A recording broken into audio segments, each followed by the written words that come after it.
आलोक रंजन झा जी विधायक बीजेपी के हमारे साथ जुड़ चुके हैं। अब लोग कहेंगे नेता कितना भी मेहनत करता रह जाए अपनी जमीन पर, 5 साल झंडा थामे कोई और 24 घंटे कोई बीजेपी ज्वाइन करेगा तो तुरंत टिकट पकड़ा दिया जाएगा उसको। नहीं, ऐसा नहीं है। हाँ। ये अन्य दल में आपको देखने के लिए मिलेगा, लेकिन भारतीय जनता पार्टी में ऐसा नहीं। उसका उदाहरण आपके सामने में हम यहाँ खड़ा। मेरे जैसा एक साधारण कार्यकर्ता जो एक बूथ अध्यक्ष के पद पर रहते हुए 32 साल के उम्र में सहरसा का भाजपा का जिला अध्यक्ष बनते हुए इस बार चौथी बार भारतीय जनता पार्टी ने हमको सहरसा का भारतीय जनता पार्टी का उम्मीदवार बनाया है। ये सिर्फ भारतीय जनता पार्टी में हो सकता है, दूसरे किसी पार्टी। अब दिल की धड़कनें तो आपकी भी बढ़ी हुई थी, पता नहीं टिकट में मौका मिलेगा नहीं मिलेगा, क्या होगा, पार्टी ऐसा ना हो बाहर का रास्ता दिखा दे। कुल मिलाकर मिल गया तो अभी नेताजी के चेहरे पर थोड़ी संतुष्टि हो गई है। नहीं, देखिए, भारतीय जनता पार्टी का कोई भी कार्यकर्ता को जहां जिस काम के लिए जब लगाना पार्टी उचित समझती है, हम लोग तैयार रहते हैं कि हमको जब पार्टी को जिस पद पर लगेगा कि यह उपयुक्त है उस पद पर हम लोगों को उपयुक्त उसका उपयोग लिया जाता है। ठीक है, यानी कि जीतने वाले कैंडिडेट को देखकर ही बीजेपी फैसला करती है। ये बातें विधायक जी की ओर से कही जा रही है। हमारे साथ आरजेडी के अमरेंद्र कुमार जी, आप प्रवक्ता हैं। अब देखिए, आरजेडी ने खाली एक सीट पर पिछली बार जीत हासिल की थी। इस बार नौकरी का इतना बड़ा दावा किया गया है तेजस्वी यादव की ओर से, लेकिन सहरसा की जनता आपकी पार्टी को मौका क्यों दे? वो कौन से ख्वाब हैं जो आप जनता के पूरे करेंगे, जिसकी बदौलत आपको लग रहा है कि इस बार यहाँ पर बदलाव हो सकता है?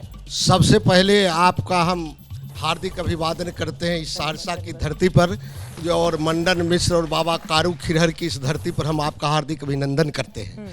और आपने जो इससे पहले कोसी की समस्या को रखा, सिर्फ आपके प्रश्न से ही उसका जवाब मिल जाता है। आप ये सहरसा को शहर जैसा नहीं रहने दिया ये लोग। 20 बरस की बात करते हैं ये लोग। हम आपको कहेंगे कि आप एक भी वार्ड में चले जाइए मैम, किसी भी वार्ड में मोटरसाइकिल का जो है चक्का वो हिलने लगता है, एक भी वार्ड में जो है सड़क नहीं है। और जहां सहरसा के विकास की बात है, हम पूछना चाहेंगे कि क्या हुआ पेपर मिल का? एक दुग्ध उत्पादन केंद्र डेयरी यहाँ हो रहा था, उस डेयरी को उठा करके सुपौल दे दिया गया। सहरसा में किसी भी विकास का बात नहीं है। और हमारी जो सरकार होगी, हमको वोट क्यों लोग देगा? अब सिर्फ हाथ में कमाई और होठों पर लाली और चेहरा पर मुस्कान। तेजस्वी की तेज सरकार जो है वो जो है रोजगार देगा हर नौजवान को। ठीक है, लेकिन ये बार बार जंगल राज की हमारा। ठीक है, आप कह रहे हैं कि रोजगार के मुद्दे पर महेंद्र शर्मा एलजेपीआर के नेता हैं, ये बताएं, अभी तक तो एलजेपीआर का और जेडीयू का झगड़ा ही खत्म नहीं हो रहा है। ये कहां फ्रेंडली फाइट आप लोगों के बीच खेली जाएगी, और कौन सा मुद्दा है जिसकी बदौलत महागठबंधन की बजाय एनडीए को चुने यहाँ की जनता? देखिए मैडम, गठबंधन अटूट है और कहीं से कहीं कोई इसमें राय नहीं है, कहीं से टूट नहीं है। गठबंधन पूरी चट्टानी एकता के साथ एनडीए बिहार के 243 सीटों पर चट्टानी की एकता के साथ लड़ रहा है। आज अरे फ्रेंडली फाइट भी होगी। आज ही जीतन राम मांझी का बयान आया है, चिराग जी को 2 ऐसी सीटें दी गई जिस पर वो दावा कर रहे थे। देखिए मैडम, जनता से ज्यादा आप लोग जो है जनता को भ्रमित किए हुए हैं। कहीं से कहीं कोई कहीं फ्रेंडली फाइट नहीं करने जा रहा है। सभी पार्टी एनडीए के मुस्तैदी से जिनको जो सीट मिला है उस पर एनडीए अपनी मजबूत दावेदारी। अरे अब चिराग पासवान अपनी पार्टी के लिए तो रोशनी कर दिए, और उधर बेचारे जेडीयू और हम के नेताओं को आपने मुश्किल में डाल दिया, तो फिर कहेंगे कि जनता के को मीडिया ही भ्रमित कर रहा है। मैडम, हमारे नेता का नाम ही है चिराग पासवान, और हमारे श्रद्धेय रामविलास पासवान जी ने भारत के लिए बहुत उम्मीद से अपने पुत्र का नाम चिराग रखे थे, और निश्चित रूप से यह चिराग अब कई आंधियों पर भारी पड़ने वाली है। यह चिराग साधारण चिराग नहीं है। आपने देखा 2024 के लोकसभा चुनाव में जिस प्रकार एनडीए ने प्रचंड बहुमत बिहार के लोकसभा चुनाव में दिया, और एनडीए में जो लोजपा को 5 सीटें दी गई, और उन्होंने 100% स्ट्राइक के साथ अपने नेता। उधर बेगूसराय वाले सांसद जी कह रहे हैं कि वही सीट वो ले जाते हैं जहां पर जीत पक्की रहती है। अब मोदी के हनुमान बन के पूरा वही टिकट ले जाते हैं। लेकिन एक कहावत है ना कि दिया तले अंधेरा, चिराग तले अंधेरा, तो वही हाल आपने करके रखा हुआ है। चलिए अब मैं दूसरे नेताजी के पास जाती हूँ। नवल किशोर सिंह जी, नेता जनसुराज के हमारे साथ जुड़ चुके हैं। 2 बड़े यहाँ पर गठबंधन है, एक तरफ एनडीए, दूसरी तरफ महागठबंधन। जनसुराज क्या करेगा ऐसे में? जनसुराज एक बहुत बड़ी मतलब एक तीसरा विकल्प के रूप में उभरा है। लोग यहाँ कहते थे कि दोनों तरफ जो है हम लोग क्या कर सकते हैं, इधर ही जाएं या उधर जाएं, लेकिन जनसुराज एक ऐसी पार्टी है जो यहाँ की सहरसा की जनता और बिहार के लोगों को एक तीसरा विकल्प और मजबूत विकल्प और ईमानदार विकल्प के रूप में प्रस्तुत तो इन दोनों के अलावा क्यों यहाँ के विकल्प को यहाँ विकल्प चाहिए जनता को? इसलिए कि सहरसा की जो बदहाली है, हमारे बहुत सारे लोग बोले हैं, या आप किसी भी वार्ड में चले जाइए तो वहाँ की बदहाली आप देख के आप खुद हैरत में पड़ जाएंगे कि हम कैसे हम लोग जिंदगी यहाँ जी रहे हैं। ना सड़क है, और एक ओवर ब्रिज यहाँ बना है जो 30 साल से लंबित था। चुनाव के वक्त में कैसे आनन फानन में उसको सैंक्शन किया गया है, और सारा फंड और सारी सुविधा इसी चुनाव के समय में मिल रहा है। इसलिए मेरा यह कहना है कि इन तमाम बातों से लोग अवगत हो गए हैं कि ये पार्टी क्या कर रही है। जन स्वराज आज बहुत सी बातें उठा रही है जिसका कोई जवाब नहीं मिल रहा। मतलब आपका ये दावा है कि जनसुराज, जनता का सुंदर राज, जो बार बार प्रशांत किशोर की ओर से कहा जाता है, वो लेकर आएंगे। अब जनता के बीच चलते हैं। हाथ उठाइए जिन लोगों को सवाल पूछना है, खड़े हो जाइए।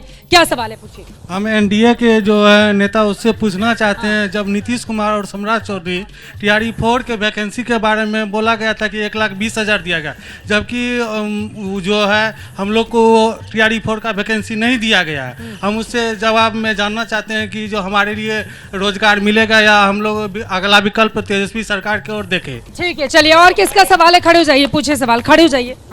सहरसा में हम पूछना चाहते हैं कि गवर्नमेंट बीएड कॉलेज यहाँ पे था जो कि बंद हो गया, और प्राइवेट कॉलेज में लोगों को 1.5 लाख रुपया देना पड़ता है। हम माननीय विधायक जी से पूछना चाहते हैं, सहरसा में बीएड कॉलेज और लॉ कॉलेज जो गवर्नमेंट था वो क्यों बंद हो गया? ये चालू करने के प्रयास में इनके द्वारा क्यों नहीं किया गया, मैं पूछना चाहता हूँ। ठीक है, ये सवाल को लेकर मैं जाऊंगी पीछे की तरफ, दूसरी तरफ। खड़े हो जाइए, सवाल पूछिए।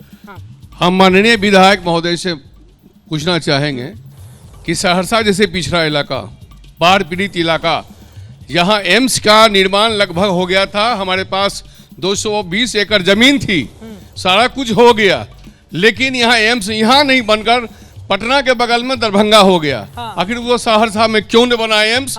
जो यहाँ के मरीज पटना जाते जाते, दरभंगा डीएम से जाते जाते रास्ते में दम तोड़ लेते हैं।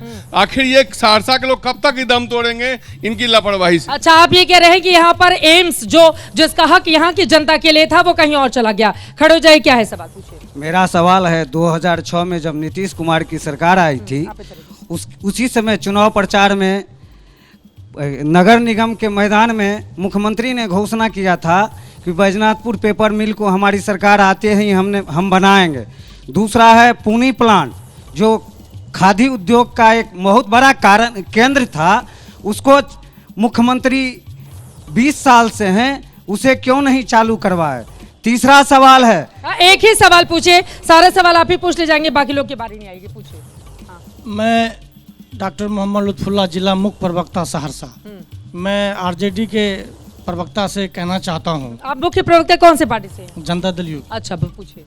मैं पूछना चाहता हूँ कि 2005 से पहले जंगल राज था, चोरी डकैती अपहरण लूट, हमेशा लोग तो यहाँ से दिल्ली बम्बई भाग गए थे, चले गए थे।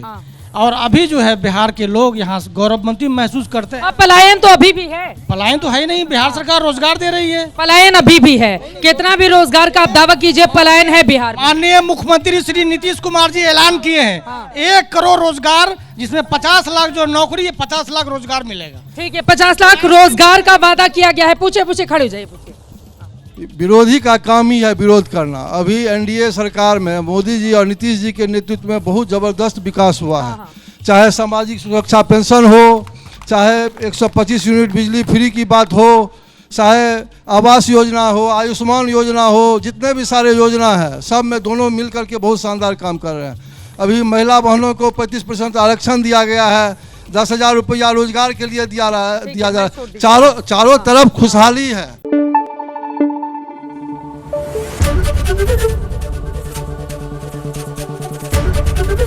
एबीपी न्यूज आपको रखे आगे।